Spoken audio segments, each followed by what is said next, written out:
Hi everyone, Brittany Berry here. Thanks for tuning in. Follow along with me and we are going to be making this layered paper poppy today. And I do recommend that you already have a working knowledge of the Procreate app and Photoshop as we're going to be using those tools today. So let's get going. All right, first thing we want to do is our sketch. And in composition, threes and odd numbers usually look more appealing than even numbers. So that's why we're making 3 poppies here today.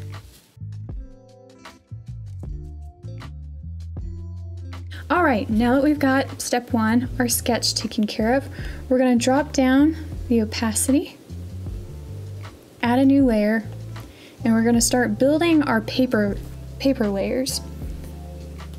So we want to pick about a neutral gray to start with and a hard airbrush.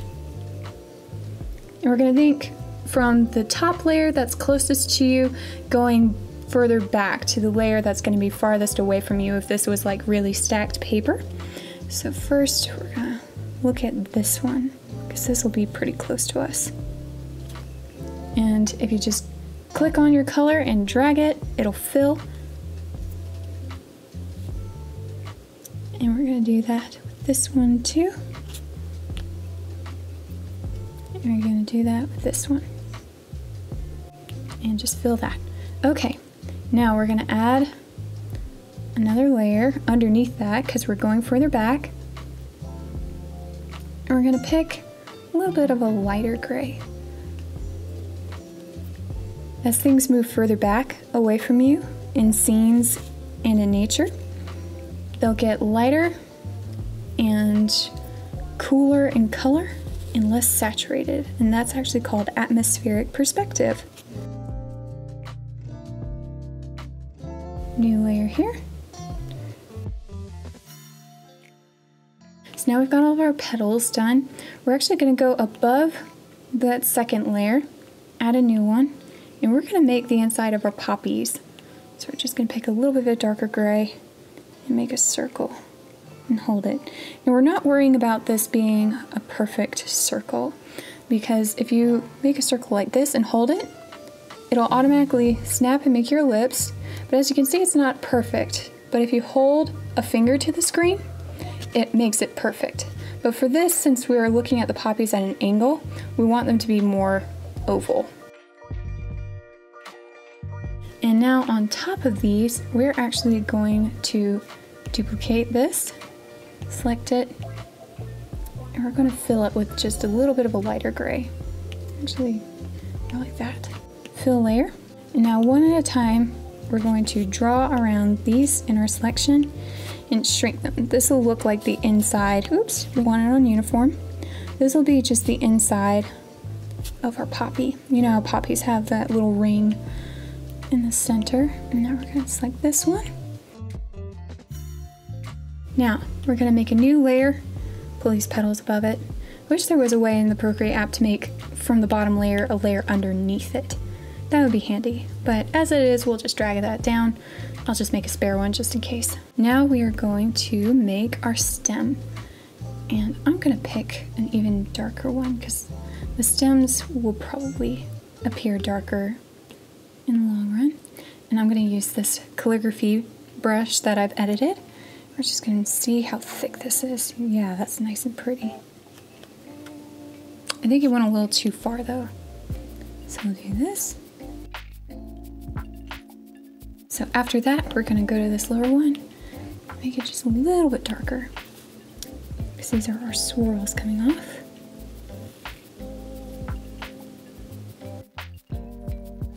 And these swirls don't have to be circles like this. If you want, a fun way to do swirls is making them very boxy. Something like that. Especially like with thorns and thickets.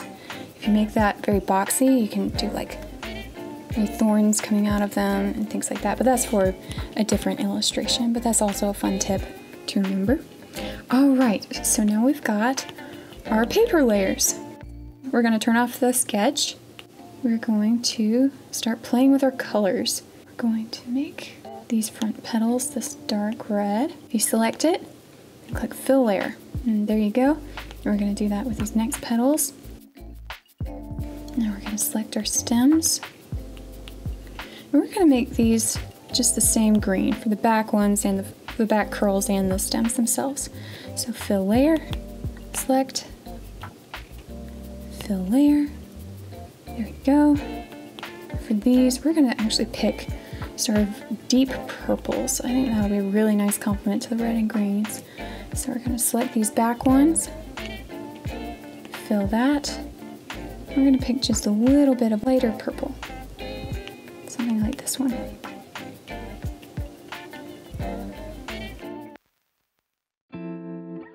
We're gonna see about a blue for this background color.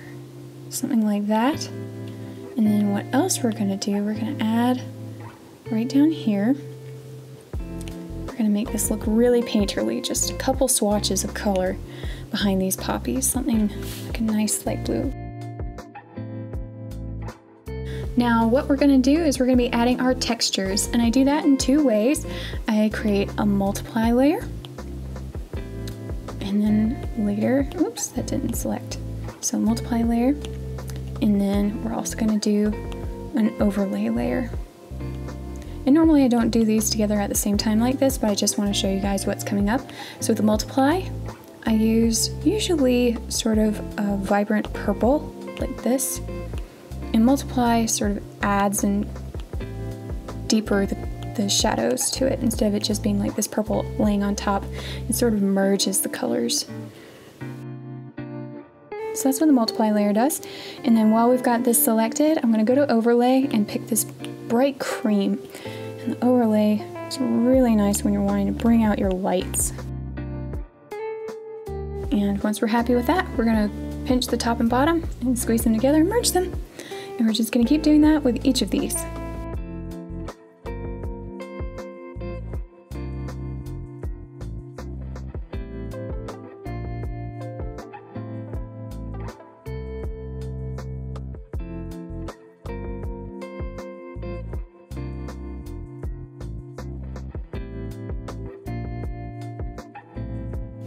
Now, what I like to do is to add more details to this with some sketchy and toothy lines. So we're just going to grab a brush that has a little bit of texture to it, and let's just play with and see what sort of textures we can come up with or detail lines we want for this. I'm going to start off with overlay because I usually like overlay for this kind of effect. But we'll see how it goes. So we've selected the stem and we've added our overlay layer. So now we're just gonna see about making like some twists.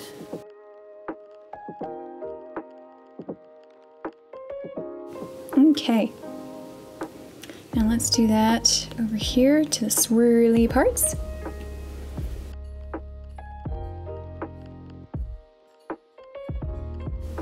Now we're gonna merge those real quick. Now for the poppy flower petals. I'm just gonna play with this and see what we like best. That's part of the fun of art, is that you get to play with it when it's digital, and if you don't like it, you can always change it. There we go.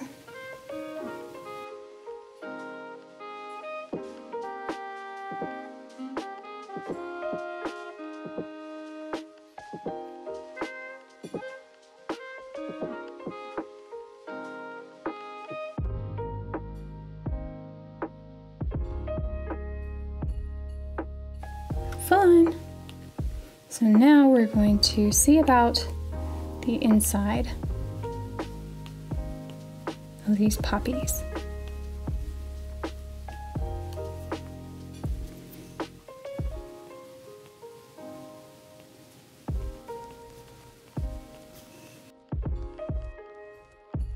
Give it just that little touch. Merge those. We're going to go ahead and merge our petals as well with our little swirly details. That's important for later when we take this over to Photoshop. Alright, now we're going to do the very insides. Just want to see what that looks like.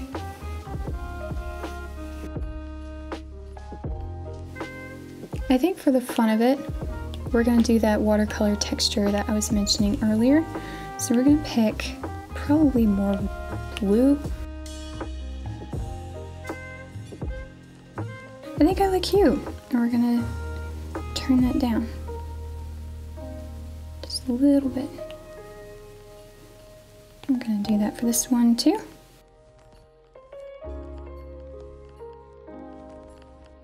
Okay, we're gonna merge these.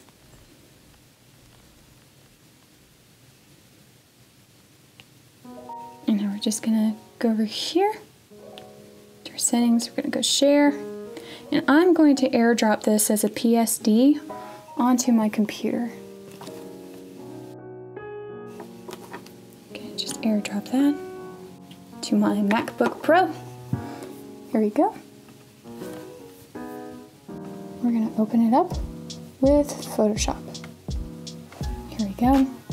And as you can see, we're just gonna delete this sketch for now. Now with each of these, I'm gonna rename them. So, petals front.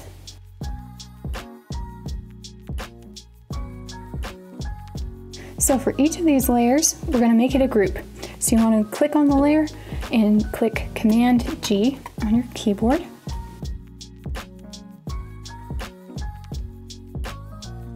Now what we're gonna do is we're gonna select our petals, and we're gonna go over to our play button, and we're gonna select the layered paper with the multiply and overlay extra layers. Now, I have a different video that's in the link above on how to make this Photoshop action, and I highly recommend that you go ahead and do it because it'll make this next process much easier. So now that we've got that selected, we're gonna press play, and see it instantly creates that layered paper look. So I've assigned this to F1 on my keyboard, and that's just what I'm gonna do with each of these. And you can see all that that one action does. Just a lot of great things for you. So I'm gonna click the next layer.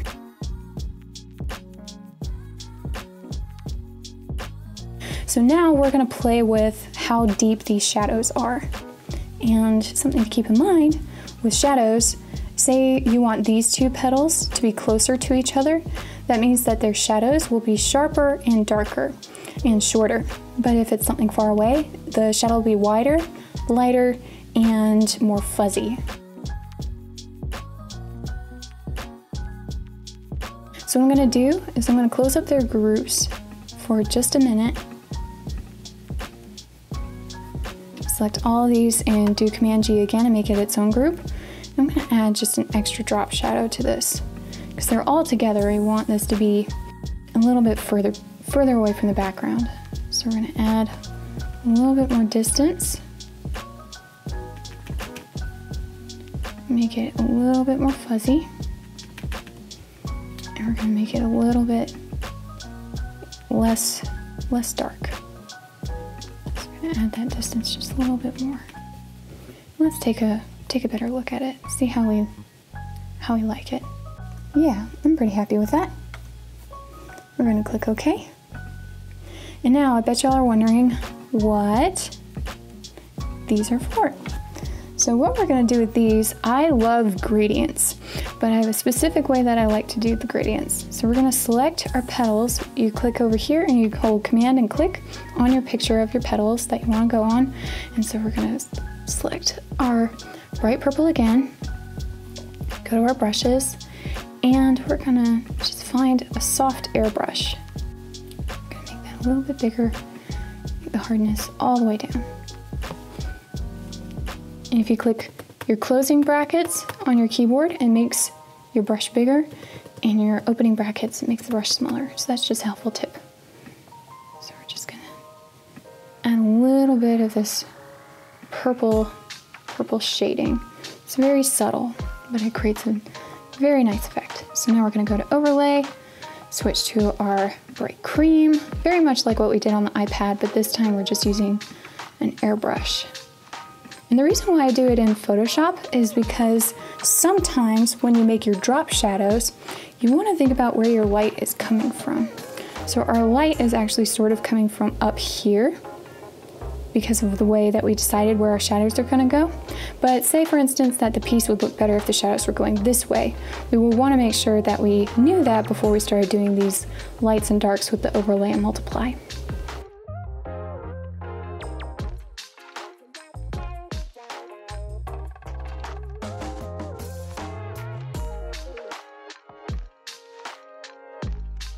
I'm gonna make a new group out of both of these because we don't want the shadow affecting this paint layer. We just want this to be together like that.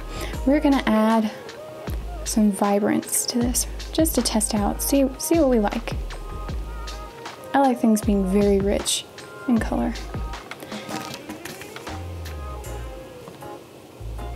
Okay.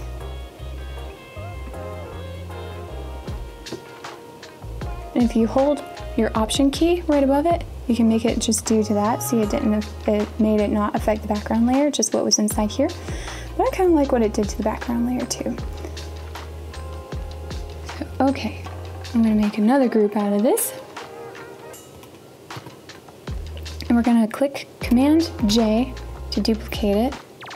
We're gonna click Command E, and that makes it all one flat work of art. Now, the reason why I do this is that if you want to save it as a PNG, you right-click it and you click Quick Export as PNG. I'm just going to save this to my desktop real quick. I'll call it Poppy PNG, and say you just wanted to have like a Microsoft Word document. And we're just going to insert that picture.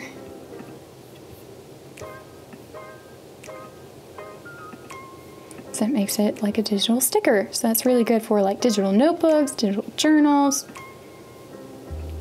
You can move it above the text, all sorts of different things like that. All right, and I'll have access to this PNG linked below. And thank you guys so much for joining me today. God bless you guys. Till next time, bye.